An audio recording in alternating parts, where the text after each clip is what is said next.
Greetings, salutations, and hello to all. Welcome to the Flaming Trainwreck stream. I've done one of these before in the past. This is actually just a little informal stream that we have that we're going to be doing from now into the foreseeable future with various members of Chaos that we have here. And it's basically all of the members that usually stream with myself on a Friday night or on a Saturday with Weibo. That just aren't able to get onto the regular stream due to the fact that we only have 10 slots available.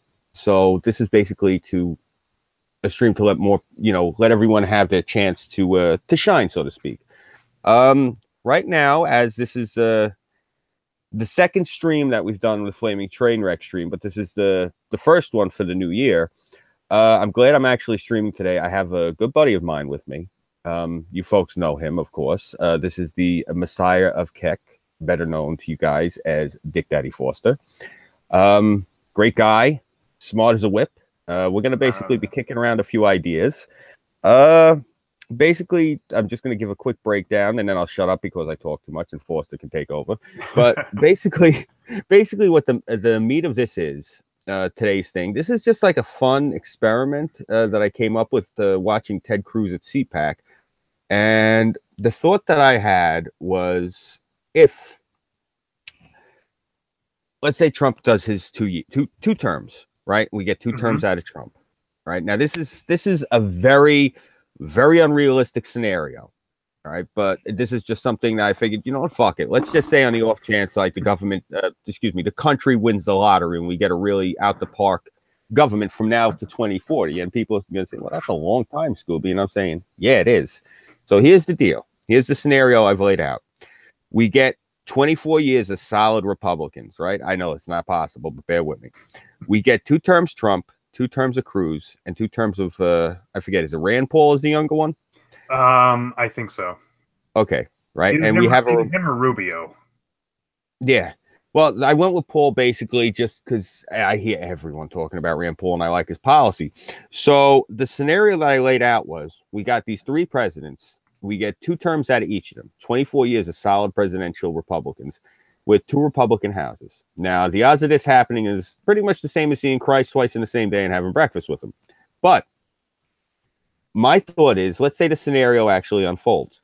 What policies do you think we might see unfolding within that 24-year span? Because all I hear is Trump talking about what he wants to do.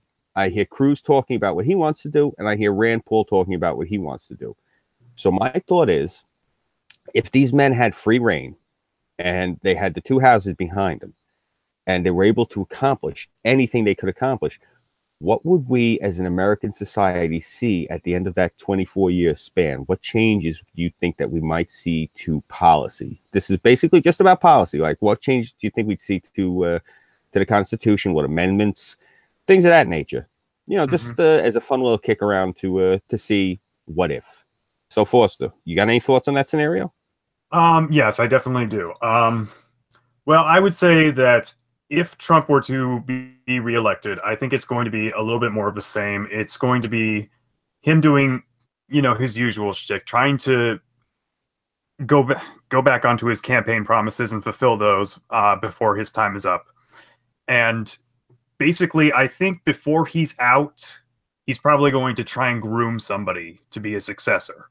He's going to try and find like an outlier within the party, like he was back in 2016. He wasn't really the in guy at the time. It was mostly the establishment conservatives versus him during the primaries.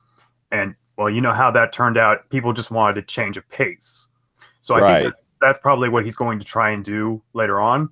I did a video very, very early on into my YouTube career, and I don't know if the validity of it still holds up, but I would say if he were to groom anybody, I would say it would have to be his daughter, Ivanka. And a lot of it has to do with, of course, it's his daughter. She's going to have a lot of the same policies as he does, number one, but also she's an attractive blonde. She's a woman on top of that. And I think she would have a very good chance. But let's say in your hypothetical scenario, people kind of turn more back towards the establishment Conservative Party, and we just keep getting more shit Democrat candidates who are just going to get swept under the rug. Say Cruz wins, I think it's going to be a lot of damage control from the get-go. Like, I don't know precisely what he's going to do. I can't see the future, but I think Trump's going to come out of the office with a bad rap because the media is going to do what the media does.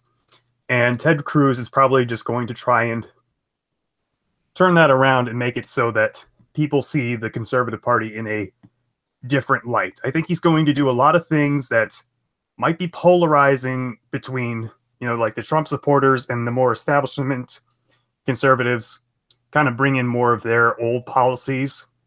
But it's also going to try and help build up an image to like maybe the more millennial generations and show them that, hey, listen, we're not Trump. We're not as bad as Trump.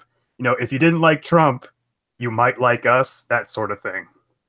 Right. So there might actually be not just some future building, but there also might be some tearing down, so to speak, of like. Yeah, I think there's going to be a lot of backtracking. All right. Like, offhand. I'm sorry? Like, I was gonna say offhand, like what type of backtracking do you think you'd see personally? I myself am not a conservative, so it's hard for me to step into that mind frame. So I don't know what Cruz would do to undo anything that Trump did. So again, I don't know what he would undo. So like again with that scenario, if Cruz came in, what do you think would be some of the things he would undo that Trump has done so far, or Trump has? Let's say Trump does fulfill a lot of what he promised within his 8 years. What do you think some of the things like, again, the Jimmy Carter and Ronald Reagan scenario with Reagan ripping the solar panels off the roof? Something of that nature. I think that Cruz would probably tear down Trump's wall. Whatever gets built of it. If it's not him, if we get a Democrat in the office, that's going out. Whatever. Right. I got you. Even if it's just a few bricks, they're just going to be like, nope. Gone. I think well, first and foremost, I think that Ted Cruz is going to do something about this new sort of gun control policy that Trump is doing. Is kind of like I really, really hate using this word just simply because of how overused it is and all the negative connotations to it. But it really does seem that right now on like the gun control issue that Trump is really cucking to the left. Right. And like, I don't say that, very often, if you watch my channel, I'm definitely not alt-right, but I think that he's going to lose a lot. I think he's already losing a lot of support from that just simply by raising the age, like all the talk about raising the age to get a gun to like 21, getting rid of like all the assault weapons or, all these new limitations and regulations that he's, basically being forced to put down on him. I think Cruz might try and do something about those first and foremost. Some of the other things, I don't think that he would touch anything that, like the stuff that Trump was doing early on about like abortion and whatnot. But I think he will do something about some of the other social programs that he was backtracking on, like Meals on Wheels, how he pulled funding from that. I think we might see a little bit more government spending onto those programs. And like I said, I think that's going to be part of the rebuilding of like the kind of the conservative figurehead for the United States. They're trying to build themselves up out of Trump's shadow and not really like say, hey, listen, we're not him. We're going to try and do better by you people. Look at us. We're giving all of your money to these charities against your will, but you don't know it yet because you don't realize that taxation is theft. Interesting. I honestly, my thought was going to be that Cruz would actually, he strikes me as being a little bit hard-nosed. I figured he was going to trim the fat with the social programs. So, that's actually an interesting scenario. I didn't even think of it in that light. Well, it's mainly comes down to, that Cruz does not like Trump. Oh, yeah. We've observed this for a while now. And I think that might, it's, with any election, it's more about getting yourself elected rather than pushing your agenda. And that's how it is with any political climate. It's more about, hey, listen, this is what we're going to do. You know, you like me now, vote for me. Yeah. You know, it's interesting because did you see the thing with the NRA yesterday, the headline? Right after Trump met with the Democrats, he wheeled across town and met up with the NRA. And they had a long talk. And basically, the guy from the NRA came out and said that after their talk, Trump decided he was going to torpedo the thing he was talking to the Democrats with. Mm-hmm. So, between you and me, the best way I can put this is it seems to me like he has again got them by the mushroom tip with the barbecue tongs and he's leading them around the backyard. So, yeah, I, you know, at the same time, like I was watching it and I was talking about it last night on stream. When he was talking to, I think it was Dianne Feinstein, and you see her light up like a Christmas tree when he's talking to him about the bill.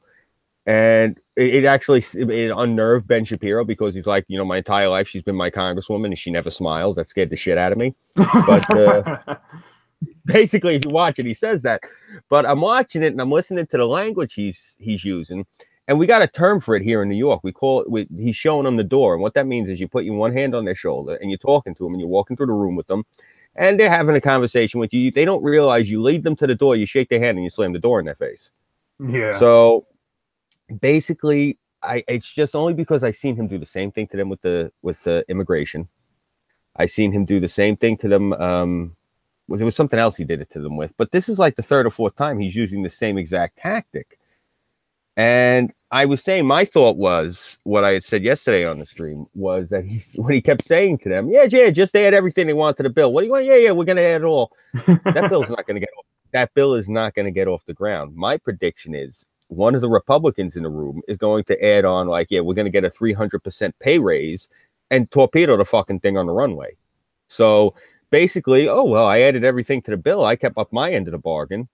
It's right. It's kind of scumbagish, but that's really what I see him doing to them. And like, I'm sitting here and I'm grinning ear to ear watching him talk because, you know, I know the tricks that he's using. Like it's old hat at this point. And I'm sitting there watching that Democrat thing and I'm watching everyone go up in arms and I'm like fucking face palming left and right. Like, guys, come on. No, he's done this to them twice already. I mean, you know what this basically is? I can put the scenario to you in a term I hope you understand, otherwise I'm really old. What you're watching with him with the Democrats is Lucy Van Pelt holding the football and Charlie Brown running top speed and trying to kick the football. Oh, yeah. That's literally what I keep getting every time I watch him talk with these Democrats. It's at the point now where anything that comes out of his mouth, that it's so fucking outrageous and everyone gets up in arms. I adore this man because within 72 hours, the Democrats are calling for his fucking blood again because he pants them again. And I'm enjoying the hell out of this. I know that makes me sound like a sadist, but bro, you got to understand. I go out in the street and I watch all these people and I'm listening to them talk. And I'm listening to a kid in my college the other day. And my right hand to God, I heard him talking about how he went into the kitchen on election night and had to go and like take a brown paper bag and sit on the floor Indian style and hyperventilate for 45 minutes.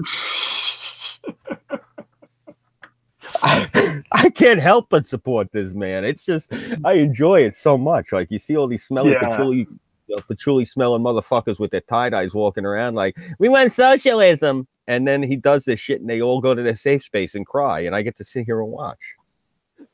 Oh, that is definitely the best part of him being president. I will agree with you on that one. Oh yeah. I don't want to sit here and like elevate him to St. Donald, though. I will say I do have reservations, just the same as you. And anyone else for that matter. You know, I got nervous when I heard him talking to them for a few seconds. Then I heard the way the conversation went, and the language he was using, and the stone-faced look on his face. If you can go back and watch the one clip when he's talking, when he has Dianne Feinstein sitting next to him, I want you to look at his eyes and look at his body language.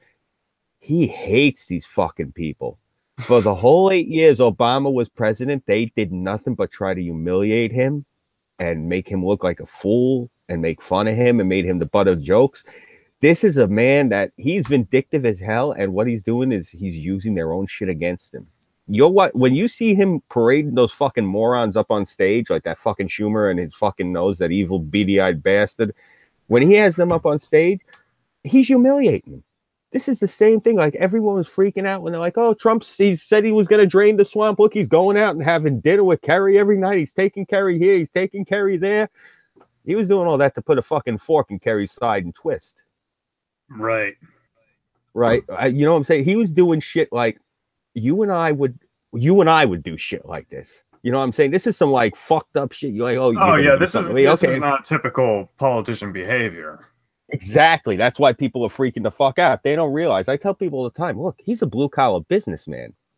You know, this is a blue collar billionaire you got here. This is a man who made his billions in the construction and real estate industry. When Trump would go to his sites, it wasn't like he was doing the usual executive tour. This man would throw on a fucking hard hat. He'd go down and he'd check the pour. My father poured for a few of his buildings, including Trump Tower. He poured the foundation. He met Trump several times. The man is all business. He isn't there to bullshit. Oh, hey, Cass, perfect timing. Yeah, he isn't there to, like bullshit and like dick around. Like if you went to one of Trump's sites and he's doing the pour, he's down there and he's checking the pour to make sure that the measurement's proper. He wants to make sure that the bead is proper.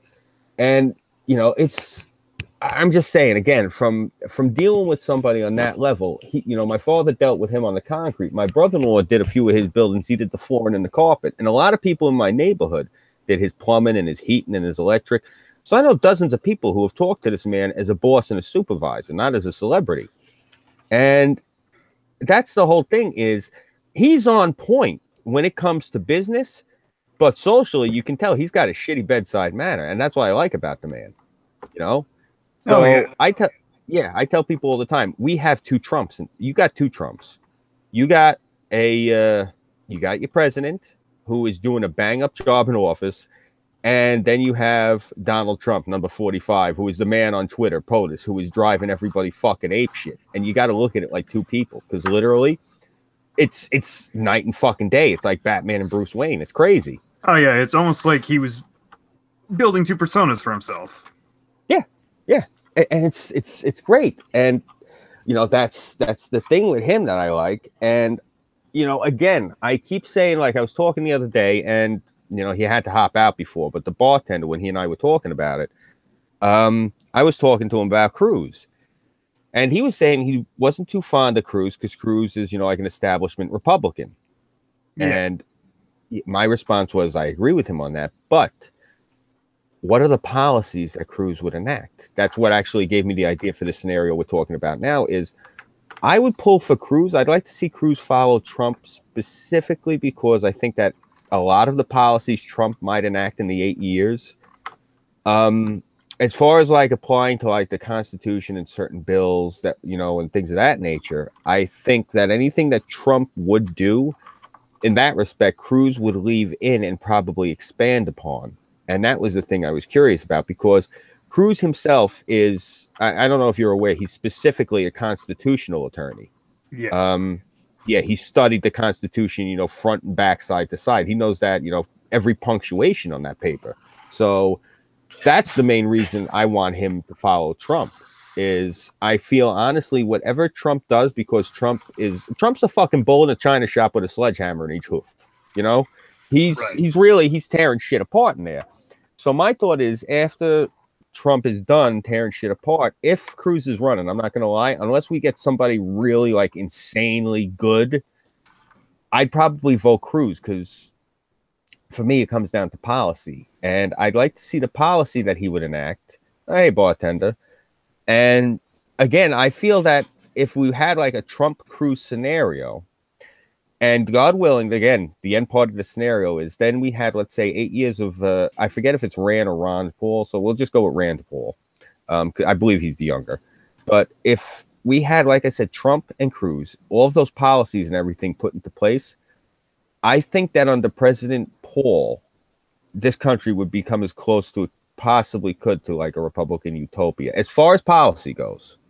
I'm not going to sit here and say, say a Republican utopia so much as we actually might be able to get back to the goddamn Constitution. Right, Yeah. right. Well, that's my point. Well, again, to me, it's policy. I'm not talking about, like fucking flying cars and people on like moving sidewalks and shit. I'm talking dream about of Republican Town where the babies come out in coats and ties or all that other. I don't remember the song. yeah, and if I may, when I say Republican, I don't mean Republican Party. I'm talking American Republicanism. Yeah, okay. Republican with a small R. Yeah, exactly. I don't like No, tying trust myself. me. My politics professors had to make that abundantly clear that we're not talking. Yeah, we're not talking the party. We're talking about the general notion. Yeah. Exactly. That's why I try to stress to people all the time. When they say to people, "Oh, well, you Republican?" I say, "Well, in spirit, not in party." And they look at me like, "Huh?" And I explain to them, "Yeah, I believe in republicanism, just not the commercial version that we've had kicking around for the past 200 years. It doesn't really work anymore." Right. But yeah, so basically, yeah, but this is the thing. We were going over it before. I didn't even get a chance to talk to you about this, Cass. But the scenario is, we were talking about it earlier. Trump is president. We get 2 terms out of him. It's a fictional scenario. Possibly it might become reality, but right now we're just looking at it as fiction. Oh, 2 terms. I actually remember seeing. I thought someone had actually confirmed Trump's going to run for another 4 years. Right. Well, I'm going off of this. This is the scenario. I'm looking at like 2040. At the end of, let's say Trump does 2 terms, we get 2 terms of Cruz and 2 terms of Paul. Again, it's a fictional scenario. Going with, we have both houses a majority Republican for the next 24 years. Again, very unlikely, but with this scenario in place, what do you think if possibly, best case scenario at the end, what laws, policies do you think we'd see at the end of this period in 2040? I'm saying because if you look at how much things have changed since, oh Christ, let's say we're going back to the Gilded Age policy, right? That's a long time for all of that policy change. But these policy changes were made in drips and drabs with different Democratic presidents over the course of that amount of time. My thought is, if we got a solid 24 years of good Republican, presidents and Republican houses, 24 years, what do you guys think that we could hammer out at the end of that term? Like, to really bring this country to the next level as far as policy goes. That's what the thought is. Well, without jeopardizing the discussion on the stream we're doing later, probably a revamp of gun laws is going to happen at some point. Right.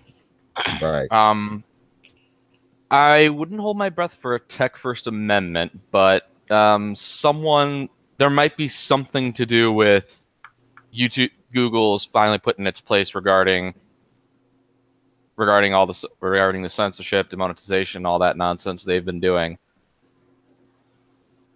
Mm.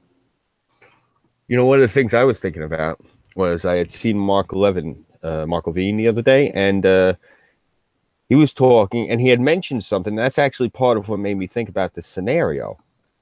It was something that was never put into the Constitution, but people since the framing have mentioned it should have been put in. Those are laws, regulations, and amendments dealing specifically with bureaucracy. So my thought is, do you think it would be possible for us to retool the Constitution to deal in regards with bureaucracy? That's the main question I have right now. Is, do you guys think that we might make it where we could actually cut back too small government, and insofar as making it unconstitutional to actually get big government on the grounds of bureaucratic amendments? That's actually part of what the question I have for you guys is. That one's beyond shooting for the stars at that point. You're looking to frickin' hit the next Earth.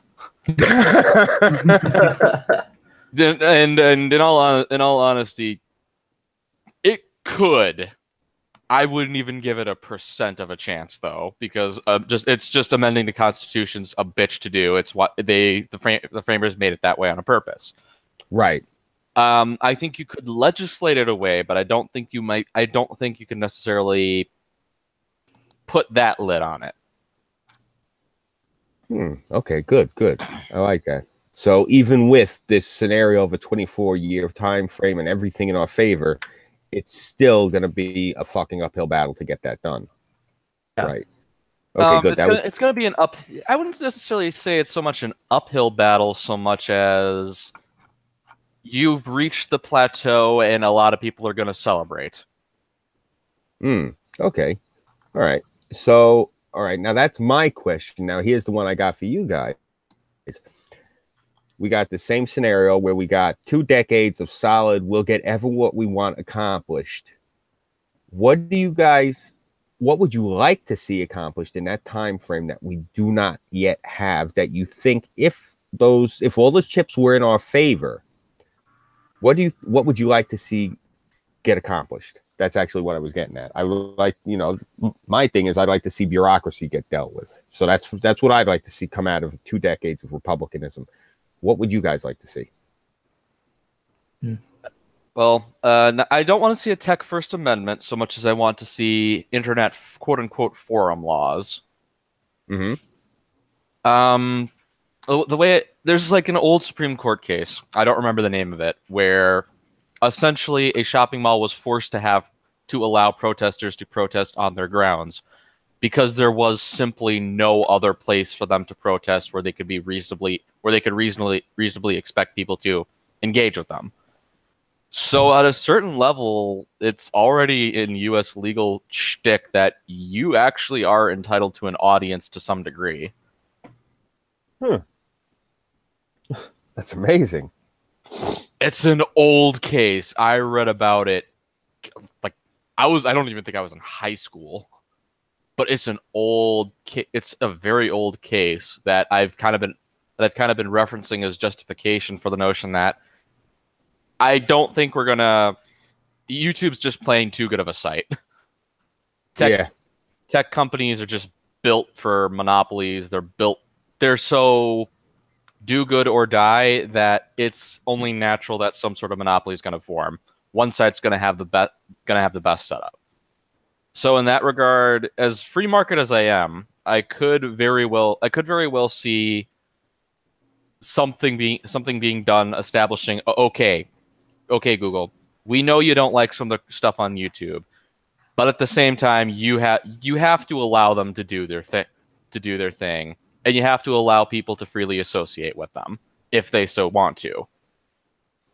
I caught a little bit of a Sticks video on the topic, and I think basically doing something like what 4chan does, saying, okay, look, this stuff over here is not politically correct. If you go here looking to be politically correct, you just don't. And if advertisers want to advertise on that, fine, let them. If they don't, let it be the advertisers. Let it be the advertisers themselves who say yes or no, not Google. It's funny how much times have changed, and I'm showing my age here, but when I was a kid, I remember one of the most controversial shows on television was Married with Children. I remember that show. And one of the things that a lot of people don't realize with Married with Children was when it first started, they had trouble getting sponsors. And towards the end of it, because of the way the politics shifted in this country, they were having trouble picking sponsors because they had too many. Yeah. Yeah. It's amazing how the pendulum swings. Yeah. As far as I'm concerned, let the advertisers pick where they want to advertise. I honestly don't care if Avon wants to only advertise on beauty videos. Yeah. And to be fair, if I'm going to sit there and watch a gun video, I don't want to sit there and go through a Maybelline commercial first either. Yeah. We've all had those moments of inappropriate ads on YouTube. Yeah. Like, again, if I want to put on an old clip of Barney for one of my nieces, I don't want a Trojan Man commercial right before it. So yeah, I think that they could maybe adjust it a little bit. Yeah, like if you're gonna be sitting there watching a video about suicides, I really don't think they should have on a commercial for Gillette razors as the ad. So yeah. So Cass, what about you? You got any thoughts on this scenario? What would you, if you could have anything you want politically to come out of 20 years of just awesomeness. That's basically how I'm going to put it. It's just any scenario you could want, policy-wise. What laws would you like to see them change or enact? Yeah, I'm actually thinking of it. I'm a little tired, so excuse me if I'm a little slow. No, it's all right, bro. And all right. It's frickin' stormy where I am right now, thanks to the blizzard on the mountains, which is massive. Shit. Yeah. I think if there's anything that would be pertinent to what I want, or what I mean really is a priority, it would be the outright expunging of socialist policies and the the necessary steps to sort of de-brainwash the next generation away from socialist thought or cultural Marxism as a whole, and try to see if there's a way of allowing a more proper balance between state and federal rights and what they are allowed to do and not to do. Nice. I like that. I can get with that. That's pretty similar to what I want. So I can support that. Definitely. Cool. Foster, what about you? You got any thoughts? If you had 20 years of the government actually doing whatever you wanted them to do? Oh God.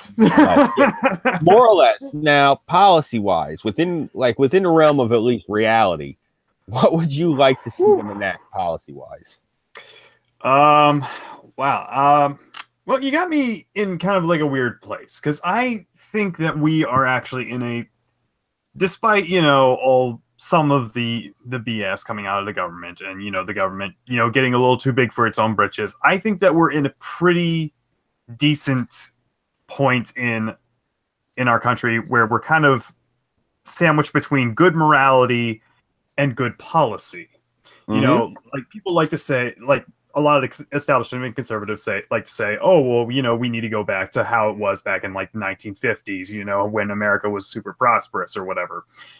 But you always hear, the liberal reply, oh, well, it wasn't prosperous for black people. And yet, and it's just like, well, okay, well, socially, we have progressed past that, Now we have, all the same rights for anybody, regardless of your skin color or even gender. Hell, we even gave, the gays the right to marry. We're getting on the track to, transsexual people and whatnot. I actually don't necessarily think we're going to go that far with it. I don't think we are either, because it's such a small population. But you're just saying it's going in that direction. Yeah, I think that, well, if we ever do get back to actually talking about policy, I think that would be one of the hot areas of contingency between, whoever's in power. I don't necessarily think it would, because there's ultimately a very, very easy response. It's the whole. Have you seen content like going into the science of this? How at a certain level there actually is a medically diagnosed. There is actually a way gender dysphoria. Well, no, it's not just that. There's actually a certain set of medical conditions where someone can actually recommend that you transition and have it be a good idea. Really? Yeah. Yeah. Are these medical conditions or psychological conditions? It is all psychological, but it's more of a mechanical issue. Okay. You know how the common thing to say is that, like, I was born a woman in a man's body. How people say that? Mm-hmm. Right. There's actually a lot of truth to that. You can actually be a man born with a quote unquote female brain. The big difference is that I think it's a man's neurological connections in his brain run front to back, whereas a female's spreads both hemispheres. Mm-hmm. So what you generally will see with people who transition and who actually go all the way with the transition and aren't total special snowflakes about it, you'll actually find that they were born with a brain that matches the opposite sex. Right. Yeah, I remember hearing about that when I was younger. And that's actually part of what kicked off the whole debate with transsexual people and homosexuals, because they were trying to say that that condition was prevalent in all homosexual people, and that's not the case. No, that is not. Yeah, they were trying to. That's part of what they were trying to say. That's actually what they were teaching us in the 90s, was that it was because during development they got the wrong chemicals to go to the brain. And well, a part of that is true, but I'm talking like about like the brainwave thing. Right, I haven't heard anything about that. Yeah. I caught it from. I generally keep up to date with some of the MRA stuff because that's what I'm doing my senior sem on. I'm taking on feminism, damn it. But Godspeed. Well, no, it's going a lot better. Very easy to take on. You just got to break it down. Use Occam's razor. Break it down to the most simple shit. Oh, I'm not even going that route. It's literally just I am the prosecutor. I am indicting feminism. Oh, okay. Nice. Yes. Yeah. So far so good. I've only done 2 topics and I've got 15 pages already. I definitely want. Please, when you get the chance, post those into Discord. I would love to peruse them. Oh no! It's a whole paper I'm doing. That's what I'm saying. Bro. But I don't care. yeah. So far so good. What have I done? I've done circumcision. Mm-hmm. Which, long story short, the baby does not sleep through it. The baby goes into shock. Yeah. And the other one I've done was it wasn't domestic violence.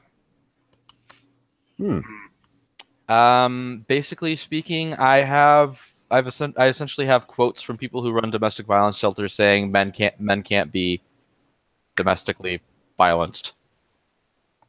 Really? Yep. Huh. That's interesting. So, I don't think it's interesting. I think it's terrifying. One more reason why I'm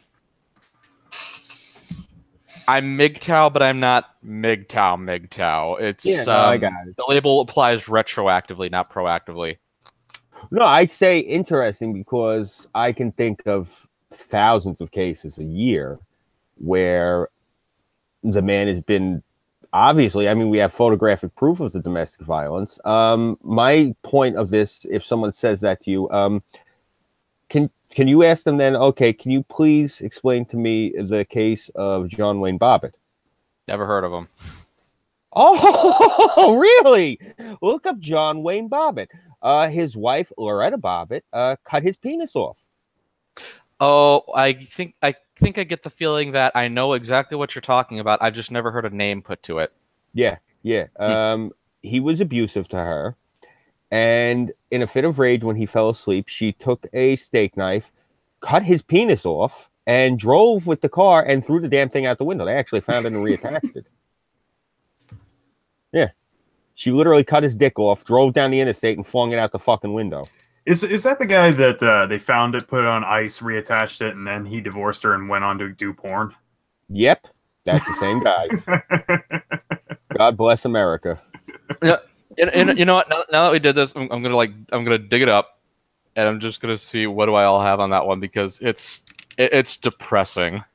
Yeah, honestly, let me just say this about domestic violence in general.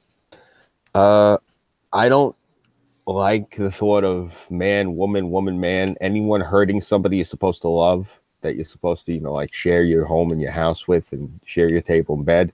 That's something that appalls me. That having been said, what the left is doing with it now, where harsh words are violence, and dirty looks are the same as like slaps. Really? Okay. To me, as it detracts from domestic violence. It makes a farce of it. I honestly, as somebody who has known people who have suffered hate crimes, as someone who has known people who have suffered domestic violence, what the left is doing, trying to turn everything into a hate crime or domestic violence, it's appalling. It's you're taking away the impact that those words have.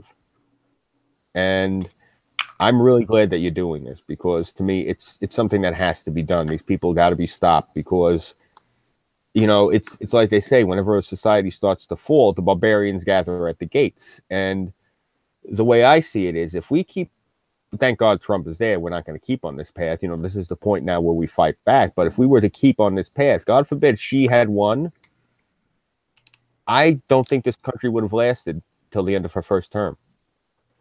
I honestly think we would either have been involved in a huge war, or, for all I know, because I don't trust that cunt as far as I can picture with one arm, I think she would have literally let them come into this country and just take it over. I don't trust those people. So, I was thinking more along the lines of, boom! There goes Washington, D.C. in a glowing crater. I would have thought that too, but damn well that these people want to come in. Just, our country is fertile. We got good land. We got good water. Nah, they want to come in and subjugate us. And that's what that bitch was doing. Look, all of that pay for play shit, everyone was talking about, like, oh, look, they were paying her. They wanted her to do this when she got in office. They wanted her to do that. And I'm looking at the amount of money that was getting kicked around that people were talking about. I'm like, hey, guys, they weren't paying this bitch to do favors for them. They bought the fucking country from her. That's what that amount of the billions would it be, really. She got billions and billions of dollars from these people.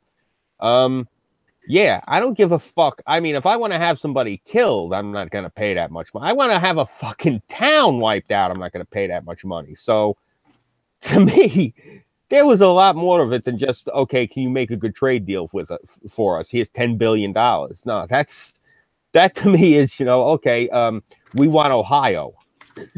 Here's XYZ. Nobody wants Ohio. I live here. Nobody wants us. You want to know what's funny? The reason I picked Ohio specifically, Ohio was the point of contention during the Revolutionary War. A couple of the generals in Britain were arguing over who gets rights to Ohio. Yeah, they didn't know how depressing it really is. I always wanted to check out your state. You know, it's funny. No, it sucks. No, believe it or not, I always told people, and I always felt, I guess this is just me, Ohio to me was always like the most American state. If that makes sense.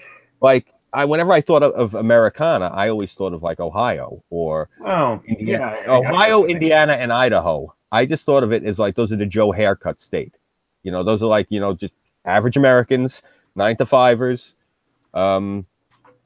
Not into this, that, and the third. It's just they're Americans. They pay their taxes, and no one wants to be bothered because they got to work in the morning. That's the impression I got out of that part of the country. And I always said I wanted to check out Ohio. I really do. It depends on what part of Ohio you're really looking at. If you look at like the more western side of Ohio, you're going to see a lot more people like that. Eastern side of Ohio, where I live, we're all just so freaking depressed. Really? Why? There's like no sunlight. We all suffer from vitamin D deficiency. Really? Oh yeah. What is it like every single one of us on this side of the state? Huh. What is it like? A lot of mountains or something? No, it's just really overcast all the time. Bill, you live in Ohio. I understand that at least at one point was a manufacturing state. Yeah, like up until like about the. Oh, I just found a perfect one to make you all lose faith in humanity. Domestic violence shelter leader. This is kind of just like remarking on this. A woman was arrested and ordered out of the house following her assault against her husband. She was referred to a shelter. Her attorney provided the shelter counselor with a detailed account of what had happened. Ms. C grabbed Mr. C by his necktie, and he pushed her away. Mrs. C then punched his face, and her fingernail cut his neck. And how did the shelter workers assess the situation in its records? Physical abuse of the woman by her husband.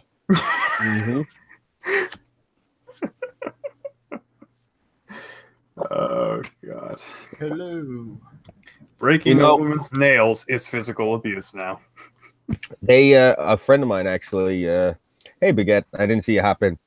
Buddy of mine got picked up on a domestic about maybe 5-10 years ago. And this is before we got a change in governors and government here. So New York wasn't completely insane yet.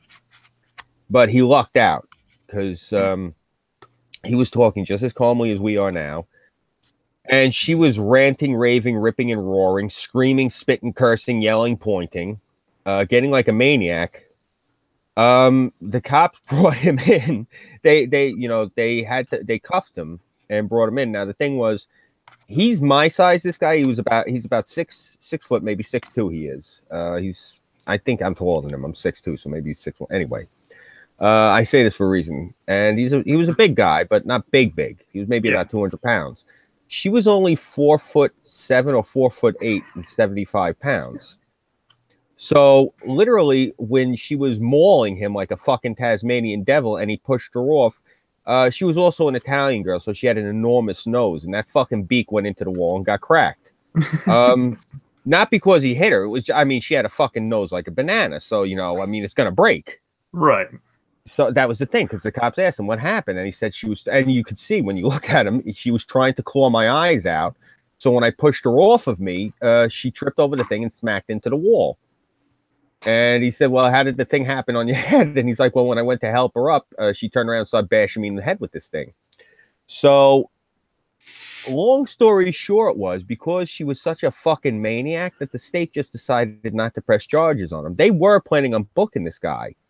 But she's sitting there screaming and cursing in court, "You fucking dead, you prick! I'm gonna cut your balls off," in front of the judge. So even though New York was hesitant, they had no choice but to find it in his face. They wanted to throw the book at him, but you got somebody like the judge banging the gavel, telling the bailiffs to restrain the bitch. Yeah. Well, you can't really say it's his fault when they have to drag her out of the court, kicking and screaming. Now, bear in mind, the judge was doing everything in her favor to begin with. It just wasn't good enough. Oh, of course not, never. Yeah. I don't know if it was one of you guys, but somebody was telling me last night on stream about these millennials who go to court and stand in front of the judge, and they're getting sentenced, and they turn around and give the judge an attitude like, "Who the fuck are you to give me a sentence? Yeah. Who do you think you are?" Yeah, we've had like a case like that before. I think one of the girls just like turned around and gave the judge a middle finger. He came back and doubled her sentence. Damn. Damn. How many years did she get? I don't remember now. It wasn't even like anything that was that big. I think it was only a couple months.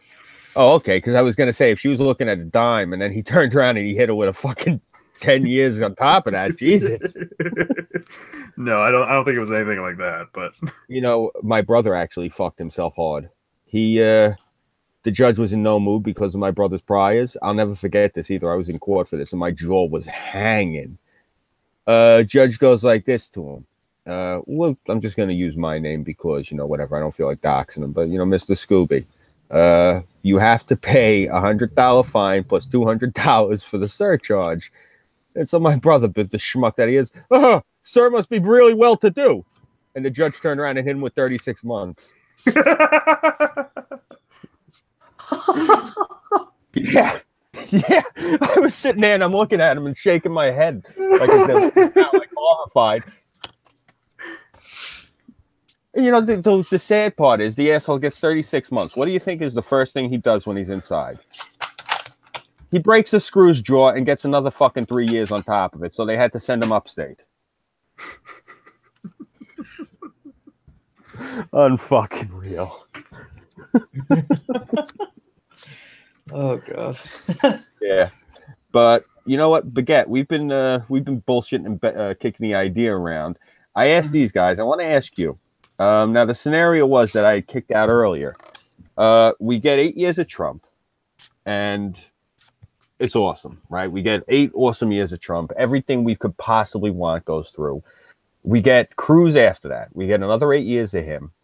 And then we get Rand Paul. So we're going from 2016 to 2040. We got a solid 24 years of Republican presidents with 2 Republican houses. You basically now you have the scenario where anything you want, the government will do with as far as in like regards to policy. What policies would you like to see at the end of that term? Would you like them to enact that you do not see right now? Shit. Popping me.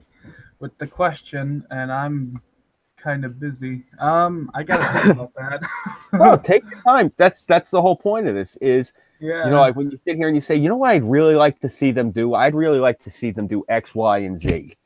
That's basically what I thought of with this scenario was when I was watching Ted Cruz, in CPAC, and he's talking about some of the different things he had done and what he's planning on doing. And that's when the thought came to me, you know what? I'd like to see this done, and I'd like to see that done. And the scenario just went from there. I thought to myself, what if on the off chance, because I hear everyone talking about Ted Cruz, and I hear everyone talking about Rand Paul. And my thought was, the reason I picked out the scenario in the way that I did is I think that Ted Cruz is a lot more ballsy than Rand Paul.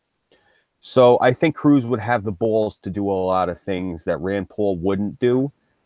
And I think that after Rand Paul came into office, after Ted Cruz, I think that Rand Paul is the type that would not go immediately and roll things back if they were working. That's the reason I picked it in the scenario instead of going Trump, Paul, Cruz, because I think honestly, if you went in that scenario, Rand Paul would probably roll back a few things that Trump did. Cruz would probably change. A lot of things would change. But I think if we went in the scenario I'm talking about, you'd see a much better progression as far as policy. That's the only reason I picked it this way. So just in case anyone has any curiosity as to why I went in the direction I did, it was basically I'm looking at how would we benefit most at the end of the day? Not conservatives, not liberals, not progressives, not any of that. How would basic Americans, at the end of the day, how would we benefit and prosper? What would these people put into place that aren't there now that we really need them to put in place? That's basically the scenario. So, but again, you got a wide range that you can think of. Anything that comes off the top of your head. If you want to take a few minutes and think about it, bro, it's cool. Just say, hey, I just thought of it, let me know. Because sure thing. Again, this is a brainstorming session. Because part of it is I'm trying to get us all the ideas that I'd like to see you guys do.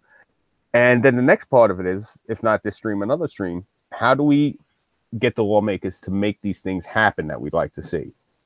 So that's basically why I'm doing it like this.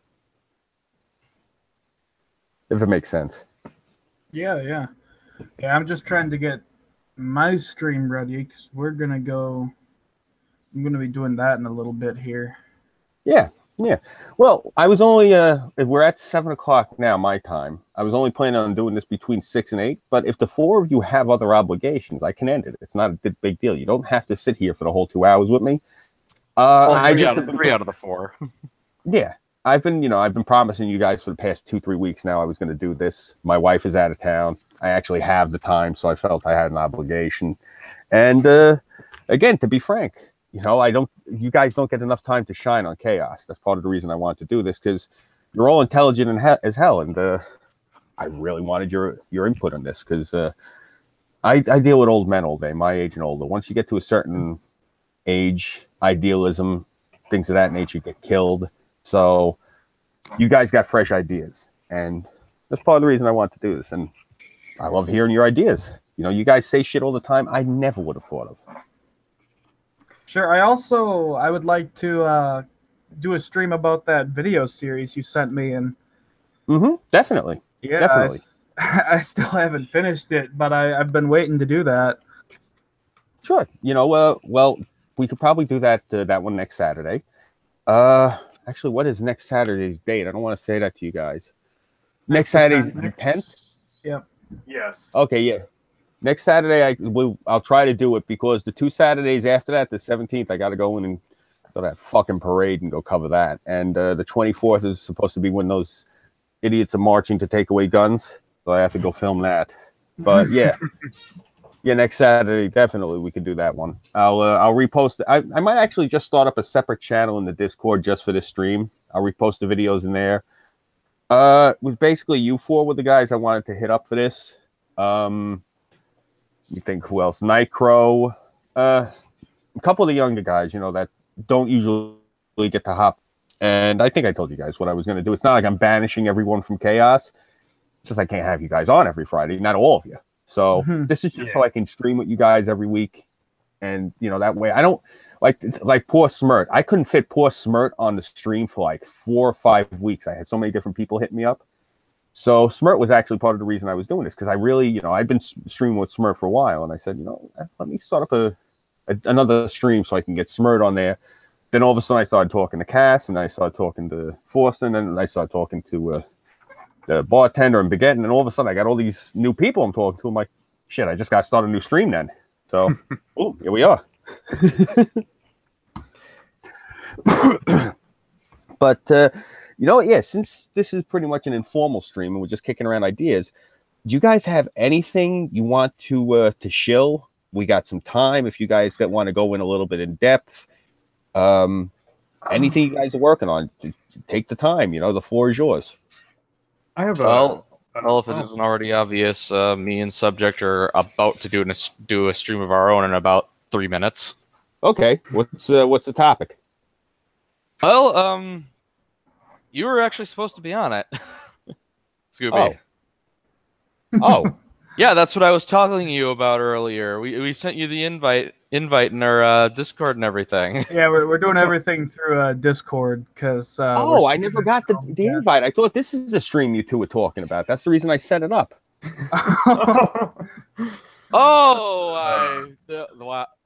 Like you have the invite. It says you're on the server.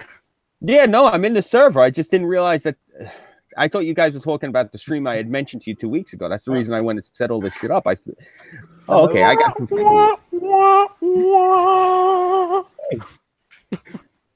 Now you're biting off 6. But, yeah, all right. If you have your stream set up then, you care shooting Forster and Cass here, the link, we'll hop in with you guys. That way I don't steal your thunder. We actually invited Pox as well. I think that there should be enough room for another, right? Yeah, because well, I'm asking Subject because we're doing it through Discord and all that stuff. Dude. Do you mind having an extra for the stream we're about to do?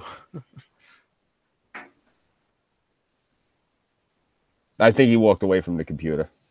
Crap. Well, while we're waiting for him to return really quick, I guess since we're probably going to end this in the next couple of minutes, Forster, you were about to mention something? Yes, actually. So I came up with a crazy idea last night, and I think that I want to build a website for my persona. Just kind of do something where I can post a couple articles that I might write on like opinionated pieces, give a place for me to kind of shill around my videos, Discord links, all that other crap that I do on a day-to-day basis, and just have it as like a space where I can, you know, publish out a couple of my ideas, maybe share, let some other people write some stuff for it. Kind of make it like a social kind of thing where almost like where people can kind of come on and like get some new ideas, some new perspectives on things. So I'm thinking about doing that fairly soon. Of course, I'm always working on my channel. We're trying to, as of right now, me and my partner are trying to set up a good date for the KetCast. Because as of right now, we've been doing it on Fridays, but that time hasn't really been working for her. So we're probably gonna try and move it to Saturday now. Sometime later on in the day on Saturdays. So, yeah, that's basically all I'm probably going to be doing in the next couple of days. Going to be working on that. Okay, beautiful. Bro, as soon as you get that all up and running, post everything you can in the Discord. That way, you know, you can get people to come check it out. That way, and also I'm a little bit forgetful. I won't, unless I see a gigantic thing, you know, mentioning it in the Discord, I'm not going to remember. So, right. Yeah, definitely. Hey, good luck with it too. Oh, yeah, thank you. Yeah, not a problem. I definitely want to check it out when you're done with it. You know, sounds cool. All right. Let me see. Baguette, bartender, you guys are starting your stream now? Pretty much, yeah. Yeah. All right. I'm gonna kill this one out then. Wait, before we kill it out completely, just want to Subject. Do you want to send Messiah of Keck an invite to the Discord thing so he can join? Sure. Yeah. One moment. Yep. Yeah, he works on OBS, so we have to use a Discord chat. Okay. That explains what it was. When you guys were talking about the stream and setting it, I thought you meant this one. That's why I went and set it up really quick. Yeah. Yeah, I was wondering. It's just kind of weird. Yeah, that makes sense. And I gotta find the. Oh, I think I pinned it here. Yep. All right. Well, hey, it ain't no thing. I wanted to get this done anyway. And to be fair, I think an hour was long enough to cover the topic. It wasn't really like a ball breaker where we needed a solid 2 hours. Chat there. One bad news is, Messiah, unfortunately, because you are a late addition, we will not have you seated at the bar tonight. We apologize. Oh, man. I got a drink by myself again. You'll be the drunk outside. That's fine. I'm used to it. All right. So you in the Discord yet so I can kill this? Hold on 1 second. Oh, crap. That's not what I wanted to click. They put all the links together. Oh, there we go. All right, I'm gonna pop out the Google. There we go. All right, yeah. So I'm gonna close this out. Everyone who's in chat, thank you guys for joining us. Thank you for watching. Yeah. So if you guys can, please come check out Subject Baguette and the Bartender. They're gonna have their own stream going on right now. Messiah of Keck, aka Dick Daddy Foster, and myself, Scooby331. We'll be joining them now. So thank you for joining us in this beta version of the Flaming Trainwreck stream. And hopefully either next week or the week of the 30th, we'll have this completely up and running proper. So until next time, thanks again, guys. Take care. Bye-bye.